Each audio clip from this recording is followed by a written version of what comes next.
Сәлеметсіңдер ме оқушылар? 12-ші сабақтың тақырыбы. Әкеліңіз, көмектесейін.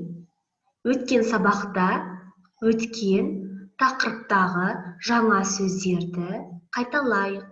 Сыпайылық, апарысу, әкелісу, тәрбие, алғыс айту. Жарайсыңдар балалар. Жазылым тапсырмасы 7-ші тапсырма 23-ші бет. Кластер толтыр. Үлкендерге қалай көмектесесің? Жазылым тапсырмасына байланысты дескриптор кестесі. Кластерді толтырады 3 балл. Кластерді толтыру барысында орфографиялық нормаларды сақтайды 2 балл. Айтылым тапсырмасы 10-ші тапсырма 23-ші бет. Сұрақтарға жауап бер. Пікіріңді дәлелде. Үлкенмен кездескенде сәлеметсіз бе? Қоштасқанда сау болыңыз деу керек пе?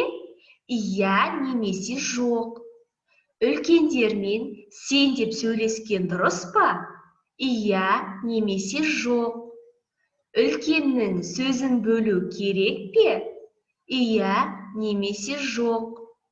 Үлкенге құрмет, кішіге ізет көрсету керек пе?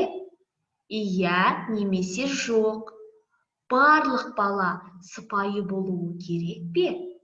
Иә немесе жоқ. Өзіңді, өзгені құрметтей білесің бе?